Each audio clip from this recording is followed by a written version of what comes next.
केजरीवाल ने जो मुस्लिम एमएलए होते हैं ना, दाढ़ी वाले, माशाल्लाह, दाढ़ी टोपी वालों को, एमएलए को फंड नहीं देता है। वो नहीं, पसंद ही नहीं करता। वो नहीं, फंड ही नहीं देता। बहुत बड़ा आरोप लगा रहे हो आप। हाँ, हकीकत है। देखिए, दो भाई हैं, एक अरविंद केजरीवाल, एक असदुद्दीन ओवैसी।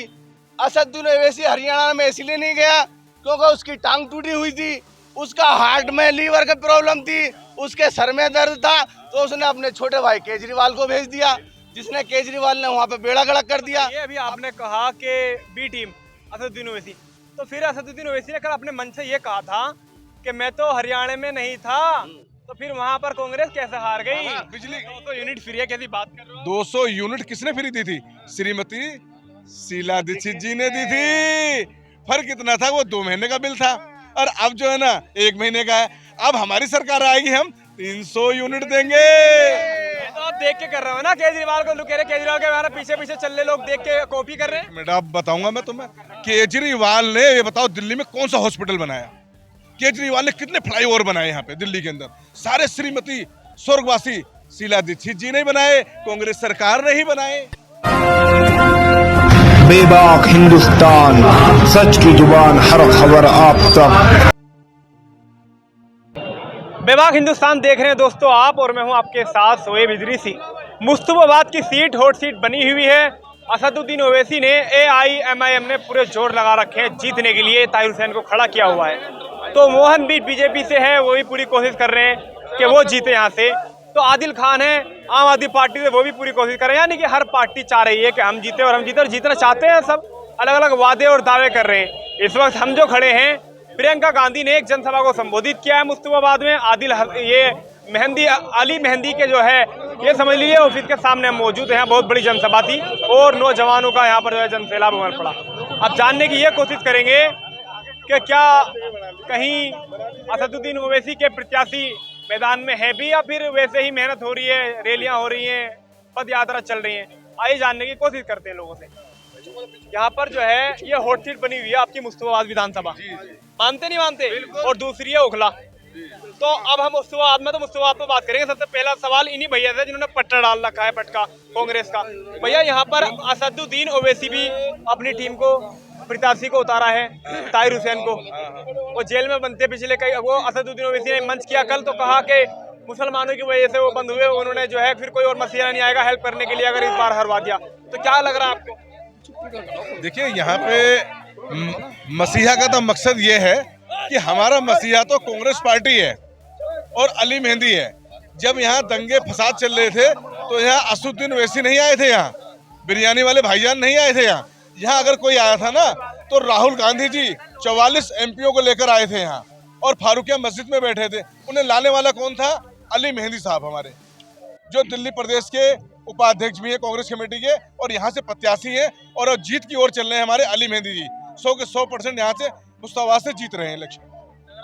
100% अली मेहंदी, क्योंकि बच्चे की आवाज है इस बार। क्योंकि यहाँ हम 5 साल भाजपा को देखा है, 5 साल आम आदमी को देखा है। आम आदमी ने हमारी मुस्तफाबाद को पछाड़ दिया है 50 साल के लिए। और यहाँ विकास जो कर रहा था, हसन अहमद साहब ने किया था। 6 साल में उन्होंने इस मुस्तफाबाद की काया पलट दी थी। खूबसूरत दिल्ली बनाई थी, खूबसूरत मुस्तफाबाद बनाया, और नाम दिया मुस्तफाबाद हमें। और उसके बाद में हमारे अब अली मेहंदी साहब आ रहे हैं। मुस्तफाबाद को बेहतरीन वाली मुस्तफाबाद बनेगी, जैसी साउथ दिल्ली होती है, कनॉट प्लेस का एरिया होता है, वही एरिया मुस्तफाबाद यहाँ बनेगा। देखिए, असदुद्दीन ओवैसी का कोई रोल नहीं है यहाँ पे। उनका रोल उनके स्टेट में है, वो अपना रोल वहाँ दिखाएं। और हमारी जो उनका कहना, उनके कैंडिडेट से हमारी कोई लड़ाई नहीं है, ना हमारी कोई उससे वो है। हमारा मकसद ये है, सिर्फ कांग्रेस लाओ, दिल्ली बचाओ। केजरीवाल, संघी केजरीवाल ने दिल्ली का नाश मार दिया है। दिल्ली के अंदर कोई व्यवस्था नहीं। आज पानी फ्री बता रहे हैं, सैकड़ों लोगों के 40-40, 50-50 हजार के बिल आए हुए रखे हुए। और बिजली 200 यूनिट फ्री है, कैसी बात कर रहे हो? 200 यूनिट किसने फ्री दी थी? श्रीमती शीला दीक्षित जी ने दी थी। फर्क इतना था, वो 2 महीने का बिल था, और अब जो है ना 1 महीने का है। अब हमारी सरकार आएगी, हम 300 यूनिट देंगे। तो आप देख के कर रहे हो ना, केजरीवाल को लुकेरे केजरीवाल के हमारे पीछे पीछे चल रहे लोग देख के कॉपी कर रहे हैं। मैडम, अब बताऊंगा मैं तुम्हें। केजरीवाल ने, ये बताओ, दिल्ली में कौन सा हॉस्पिटल बनाया? केजरीवाल ने कितने फ्लाईओवर बनाए यहाँ पे दिल्ली के अंदर? सारे श्रीमती स्वर्गवासी शीला दीक्षित जी ने बनाए, कांग्रेस सरकार ने ही बनाए। बताइए आप केजरीवाल ने क्या बनाया दिल्ली का? भैया शिक्षा अच्छी कर दी, स्कूल चमका दिए उन्होंने। स्कूलों में शीला दीक्षित के टाइम में हमारी जो है ना 300 रुपए की स्कॉलरशिप जा रही थी, आज हमने 2300 कुछ रुपए भरे, हमने 2 बच्चों को 4600 रुपए भर के आए हम। अब बताइए आप अब शिक्षा क्या है भैया? अभी भी गड्ढे वाले स्कूल में जाके देख लो हमारे यहाँ मुस्ताबाद का, जिसको एक स्कूल से 2 स्कूल हमारे हसन अहमद साहब ने बनवाए, और आज उनमें डेस्क नहीं है बैठने के लिए। बच्चियां, मेरी बेटियां, बहनें हमारी जमीन में बैठकर पढ़ाई कर रही हैं। जाके देख लो आप गड्ढे वाले स्कूल में, तुकमीरपुर गड्ढा वाला स्कूल की हालत जाके देख लीजिए आप। और मैं डेली अपनी बेटी को छोड़ने जाता हूँ स्कूल में, ठंड में बच्चे जो है ना जमीन में बैठते हैं, और केजरीवाल ने ऊपर टीन डलवा रहे हैं प्लास्टिक की, बजाय पुरानी बिल्डिंगों को मेंटेनेंस कराने की बिल्डिंगें और बनानी चाहिए। तो क्या शिक्षा मंडल है? कुछ नहीं बनाया उन्होंने। बेंच लगवा दी, बेहतरीन कर दिए स्कूल, आप वो कह रहे हो कि कुछ हुआ ही? मैं क्या कह रहा हूँ, मैं मौजूद हूँ, मेरे साथ चल के स्कूल की इंक्वायरी कर लो, तुकमीरपुर स्कूल की इंक्वायरी कर लो चल के। आपका सवाल था कि आप असदुद्दीन ओवैसी साहब के बारे में क्या कहना चाहते हैं। मैं आपके चैनल के माध्यम से ये कहना चाहता हूं कि असदुद्दीन ओवैसी भारतीय जनता पार्टी की बी टीम है। उसका जीता जागता सबूत ये है कि तुम्हारा तेलंगाना के अंदर असदुद्दीन ओवैसी लगभग 65 सीटें हैं असेंबली की। तेलंगाना के अंदर असदुद्दीन ओवैसी सिर्फ अपनी वहाँ 7 या 8 सीटों पे अपने कैंडिडेट उतारते हैं। क्यों? अगर वो इतने बड़े लीडर हैं तो अपने 65 विधानसभाओं पे कैंडिडेट उतारे ना। दिल्ली के अंदर 70 विधानसभाएं हैं, सिर्फ 2 विधानसभाओं के अंदर जहां मुस्लिम चेहरे हैं, जहां अली मेहंदी जी कांग्रेस पार्टी के प्रत्याशी हैं, जो तुम्हारे असदुद्दीन ओवैसी के गढ़ में तेलंगाना में जाकर उनकी छाती पर मूंग दल करके उनका पर्दाफाश किया था। इसीलिए मैं आपके चैनल के माध्यम से कहना चाहता हूँ, एक बहुत पुरानी कहावत है, आई आई बहुत अच्छा हुआ, गई गई बहुत बुरा हुआ। आज असदुद्दीन ओवैसी 5 दिन से डेरा डाले बैठे हैं, मैं किसी भी तरीके से भारतीय जनता पार्टी को जितवा दूं और कांग्रेस पार्टी को हरवा दूं। लेकिन आज ये मुस्ताबाद का जन सैलाब, ये मुस्ताबाद की जनता, गंगा जमुना तहजीब को मानने वाली, जो हमारे पूर्व विधायक हसन अहमद जी का नारा था, हिंदू मुस्लिम साथ चलेगा, मुस्ताबाद का विकास होगा, उसी गंगा जमुना तहजीब को देखते हुए आज यहाँ ये जन सैलाब उबड़ा है और अली मेहंदी जी को भारी मतों से जिताने जा रहा है। और आपके चैनल के केजरीवाल ने तो इल्जाम लगाया था हमारी श्रीमती स्वर्गीय शीला दीक्षित जी के ऊपर कि इन्होंने भ्रष्टाचार किया है। आज हमारी शीला दीक्षित जी स्वर्ग से आंखों से टिकटिकी लगाए बैठी हैं कि आज अरविंद केजरीवाल का पर्दाफाश होने वाला है। अरविंद केजरीवाल जेल में गए, उनके मंत्री मनोज सिसोदिया जेल में गए, उनके मंत्री संजय सिंह जेल में गए। हमारा कोई भी नेता आज तक जेल में नहीं गया, भ्रष्टाचार साबित नहीं हुआ। अरविंद केजरीवाल के हर नेता के ऊपर, हर मुख्यमंत्री के ऊपर भ्रष्टाचार साबित हो चुका है। और आज से अभी कल की बात है, आपको बता दूं, अरविंद केजरीवाल और MIM party Bharatiya Janata party की बी टीम है, उसका जीता जागता सबूत है। कल निगम के चंडीगढ़ के अंदर मेयर का चुनाव हुआ, आपको भी मालूम है, 3 निगम के प्रत्याशियों ने क्रॉसिंग वोटिंग करने के बाद भारतीय जनता पार्टी का मेयर बना दिया, कांग्रेस पार्टी का मेयर छोड़ दिया। वो किस लिए? क्योंकि अरविंद केजरीवाल को इतना जितना निर्देश नागपुर से जो RSS का एक गढ़ है, RSS का ऑफिस है, जितना अरविंद केजरीवाल जी को RSS के वहां से जितना उनको लिख करके दे दिया जाएगा, अरविंद केजरीवाल भी इतना ही उसका जवाब देंगे। इससे ज्यादा अनुमति नहीं है उनको कहने। एक बात बताइए, अभी आपने कहा कि बी टीम असदुद्दीन ओवैसी, तो फिर असदुद्दीन ओवैसी ने कल अपने मन से ये कहा था कि मैं तो हरियाणा में नहीं था, तो फिर वहां पर कांग्रेस कैसे हार गई? देखिए, 2 भाई हैं, एक अरविंद केजरीवाल, एक असदुद्दीन ओवैसी। असदुद्दीन ओवैसी हरियाणा में इसलिए नहीं गया क्योंकि उसकी टांग टूटी हुई थी, उसका हार्ट में लीवर का प्रॉब्लम थी, उसके सर में दर्द था, तो उसने अपने छोटे भाई केजरीवाल को भेज दिया, जिसने केजरीवाल ने वहां पे बेड़ा गड़क कर दिया अपनी कैंडिडेटों को खड़ा कर करके। आज इस हिंदुस्तान में दलितों की, माइनॉरिटी, मुस्लिमों की, पिछड़ों की, अल्पसंख्यकों की अगर कोई आवाज उठा रहा है तो हमारे नेता राहुल गांधी जी, कांग्रेस पार्टी, प्रियंका गांधी। और इसी मुस्ताबाद विधानसभा के अंदर 2020 के अंदर दंगे का माहौल देखा।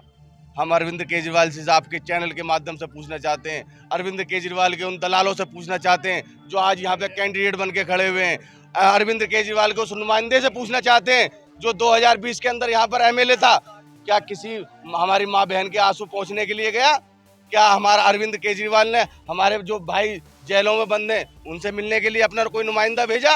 अगर उस नुमाइंदे हमारे भाइयों से मिलने के लिए कोई नुमाइंदा गया तो कांग्रेस पार्टी का अली मेहंदी गया। हमारे लीडर राहुल गांधी जी अपने 44 एमपीओ को लेकर किसी अगर क्या कहते हैं तुम्हारा भीषम शर्मा के अगर स्कूल में गए तो फारूकिया मस्जिद में जाने के बाद में हमारे इमाम साहब से हालचाल पूछा और उनसे सहानुभूति दी कि हम आपके साथ हैं दुख सुख में। और आपके चैनल के माध्यम से एक और बात बता दूं, आज से 1 महीना पहले संभल के अंदर हमारे 5 भाइयों को शहीद कर दिया गया।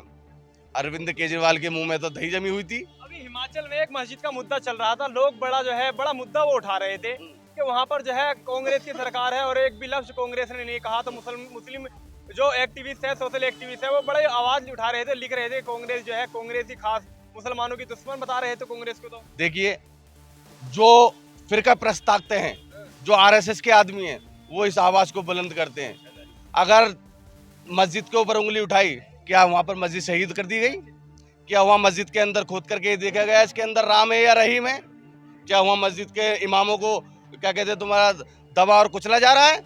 ये सिर्फ वहाँ कुचला जा रहा है जहाँ अरविंद केजरीवाल की सरकार है, जहाँ भाजपा की सरकार है, जहाँ आरएसएस की सरकार है। ये आरएसएस वाले कच्चाधारी अरविंद केजरीवाल, आज ये मुश्ताबाद विधानसभा की जनता तुमसे ये सवाल करना चाहती है कि तुम्हारे जो आज यहाँ भ्रष्टाचारी, आज आपका ये भ्रष्टाचारी कैंडिडेट आदिल अहमद खान जो 5 साल के लिए आजादपुर मंडी का चेयरमैन बनाया था, वहां से घोटाले करने के बाद में 5 साल तक वहाँ चेयरमैन ही नहीं, 4 साल के अंदर वहां से घोटाले कर भाग आया। यानी कि आप पूरी मानते हैं, आपने इतनी सारी जो है स्पष्ट अपनी बात को रखा कैमरे के सामने, आपको पूरी उम्मीद है कि कांग्रेस जो है बहुमत से जीतेगी यहाँ पर? 5 तारीख को तो वोटिंग होगी, 8 तारीख को रिजल्ट आएंगे। इस मुश्ताबाद विधानसभा की जनता ने आज 31 जनवरी सन 2025 को भारी संख्या में यहाँ आने के बाद में ये साबित कर दिया कि आज रिजल्ट का चुनाव का फैसला तो हो गया। अली मेहंदी जी चुनाव जीत गए। क्या कह रहे हैं, क्या लग रहा है आपको, क्या सीट निकल पाएगी यहाँ से? भैया एक तरफा यहाँ कांग्रेस जीत रही है। झाड़ू वाले हमने पहले जिताए थे, सबने वोट दी पूरे मुश्ताबाद ने, उन्होंने रिजल्ट आते हैं दंगे करा दिए। बता रहे मुसलमान हिंदू भाई मुसलमान भाई बहुत मरे हैं, इन लोगों ने दंगा करा दिया, दंगा होते हैं मामला होगा खराब। अब यहाँ हसन भाई को चाह रहे हैं लोग, हसन भाई ने काम किया है, डिस्पेंसरी बनवाई थी, उसमें अयासी का अड्डा, नशे का अड्डा, शराबियों का अड्डा बन चुका, देख लो जाकर सामने। यहाँ कांग्रेस एक तरफा, सारे जन सैलाब आप देख रहे हो, सब कांग्रेस को चाहने वाले लोग हैं, अली मेहंदी को जिताएंगे इंशाल्लाह। आम आदमी पार्टी तो गए दिल्ली में भाई, चमका दी दिल्ली उन्होंने। हाँ चमका दी, हमारा देख लो मुश्ताबाद कितना चमका हुआ। एक शराब की जगह हमारे विधायक ने काम नहीं करा ना, आपके विधायक की गलती है, आपके विधायक ने। तो हमारा झाड़ू गया था भाई साहब, आम आदमी गई तो था वो। तो कहाँ आपने कभी किया? अरे हमने तो क्या उसके पुतले भूखे, हमने तो पुतले भूखे साले के। हाँ हमने तो पुतले भूखे उसके। असल में केजरीवाल ने कमी और दी थी, वो बताओ ना। केजरीवाल ने जो मुस्लिम एमएलए होते हैं ना, दाढ़ी वाले, माशाल्लाह दाढ़ी टोपी वालों को, एमएलए को फंड नहीं देता है वो, पसंद ही नहीं करता वो नहीं फंड ही नहीं देता। बहुत बड़ा आरोप लगा रहे हो आप। हाँ हकीकत बात है, अगर फंड देता तो मुश्ताबाद का विकास नहीं होता, मुश्ताबाद का विकास होता फंड देते तो।